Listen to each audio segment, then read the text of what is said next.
Tattoo artist of Reddit, what's the most beautiful/saddest request you've ever gotten, or one that has stood out? My husband has a tattoo for his previous fiancée who died of cancer at only 39 years old. It's a woman going up a staircase and a clock at the time she died. I always thought it was really sad, but touching memorial. Simple but beautiful story. Elderly man came into the tattoo shop for his first tattoo. He wanted his wife's name. While drawing it up for him, he explained his wife of 45 years had just passed away a month ago. He told me she never wanted him to have a tattoo, but he was in the service and always wanted one of her name, but he never got it because she wouldn't let him. He says, "I don't mean to be ornery or disrespect her wishes, I just need a piece of her with me until we're together again." I'm answering for my brother. He's a talented tattoo artist with his own shop in Colorado. When my first child was born, at 23 weeks super preemie, he was 13. He drew a gorgeous name tag for her incubator in the NICU, based on her name, Emily Rose. She passed away from pneumonia when she was 3 years old. Years later my brother have me a tattoo of a reimagining of that name sign. All freehand and it is gorgeous. His art welcomed his niece into the world, and his art celebrated her life when she left it. Not a tattoo artist, I have 2 floral and wildlife themed sleeves that cover 10 years of self-harm scars. Many artists refused to tattoo over my scars and then I met Wolfgang, the nicest, coolest artist around. He does beautiful work and I now get compliments on my arms instead of stares or awkward questions. I never wore short sleeves in front of anyone before I got my first piece done. His work has given me a confidence that I wouldn't have had otherwise. Tattoos are cool, and Wolfgang is brilliant. I managed a tattoo shop and we were about to close when a group of 6 well-dressed people came in. I asked if they came from a wedding. Complete opposite, they were coming from a funeral. All of them got a paper plane tattoo. Most people this was their first tattoo. They kept getting calls and 8 more people came, totaling almost 16 people getting tatted plus guests hanging out. I had to ask artists to work overtime and stay back, but they all wanted to help this family and group of friends go through this tough time. For privacy I won't mention how the person they were paying tribute passed, but the reason they got paper planes is because she looked exactly like MIA apparently, and paper planes was their inside joke with her. We let them take over the music for the shop and blast that song as loud as possible, and to see sad broken people smiling and dancing and celebrating this person's life touched me. I tattooed a pig and rooster on a young couple's feet. He got the rooster, she got the pig. Traditionally, sailors would get these designs tattooed as a superstitious way to keep from drowning. A few months later, he contacted me to let me know that a while after they got the tattoos, they broke up.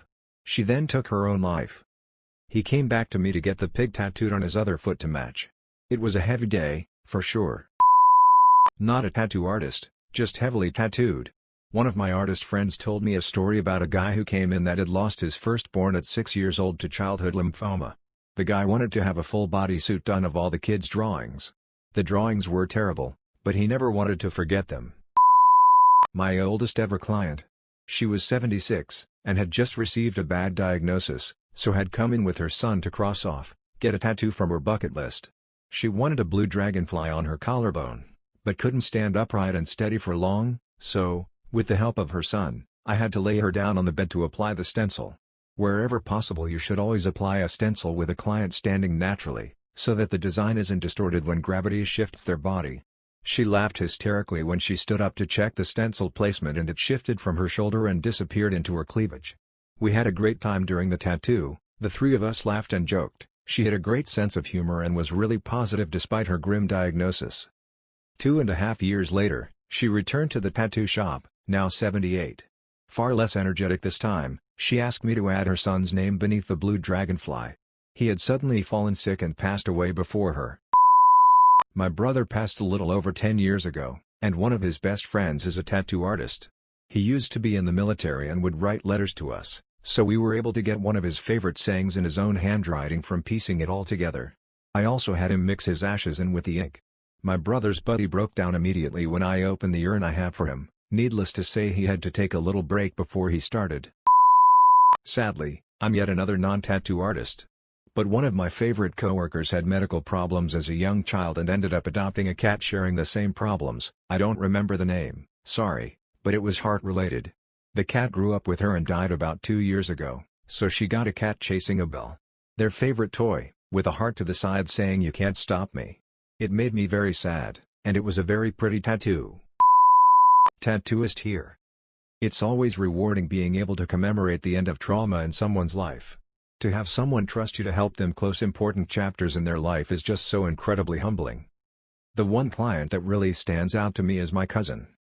She was diagnosed with breast cancer a while back.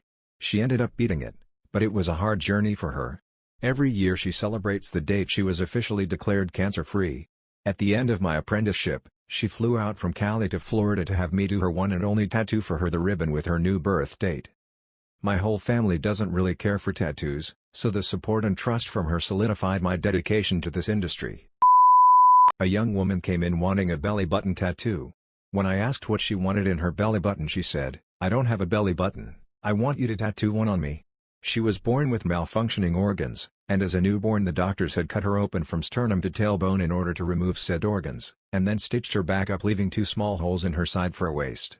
She was perfectly sealed up apart from those 2 holes. After I had tattooed a dainty little gray and pink navel, she got up to have a look. Tears welled in her eyes, and then she did a little dance as she squeaked, "I've never felt closer to my mother." The shop got a little dustier that day. That was just about the best feeling I've ever had after completing a tattoo. I have a tattoo of a question mark behind my ear. My friend Ba had the same tattoo when I met her, and I used to think it was so cool. I was 16 at the time when she committed suicide. It was the first death I had experienced. Hers was the first funeral I ever went to. The effect it had on me is something that I still remember 7 years later. Last year I got the same tattoo in the same place in memory of her, my most sentimental tattoo and also one of my favorites. Rest in peace, Ba, you had more of an effect on this world than you could ever know. XGF is a tattoo artist. She came home way late from work one night. 2 British dudes, drunk off their ass, came into the shop a few minutes before the shop was going to close. They wanted to get tattooed right then, right there. My ex, she wasn't really having it, until they explained the situation. They were in the States, doing a cross-country road trip that they had been planning for years. There was another buddy that was going to be with them, but he passed away a few months beforehand. So they wanted to get a poorly done tattoo of his face, because all of the dead buddy's tattoos were really bad, on each of their arse cheeks. So when they went to all these places that they had planned to see, they could show him. Well, the ex popped open some whiskey, threw on some metal, and started getting to it. The dudes were apparently utterly hilarious and had everyone in tears from laughter the entire time. One of the tattoos she's most proud of, but the fact that it's so poorly done on purpose, she can't really have it in her book. I was an apprentice and I sold custom drawings at the same time. I once had a woman who wanted a rainbow heart that looked like shattered glass. She then explained me that it was in memory of her daughter, who died from a car crash. The day of her death, she came out to her mom as a lesbian. Her mom didn't react well, and the daughter went for a drive to vent a little. That drive is the one who killed her. I could tell through the mails how devastated her mom was, and how guilty she felt. It really broke my heart. I tattooed a plus sign on a couple. The air was heavy, but it wasn't my place to ask why. Once we put the stencils on, they opened up. They had just miscarried. She told me they were excited to bring life into this world, together. And their favorite moment of joy was when she took the pregnancy test and they waited together. For their overwhelmingly positive response, for the plus sign. Thanks for watching, hope you enjoyed this video. Please remember to like, share and subscribe to my channel for more interesting videos. I'll be posting daily.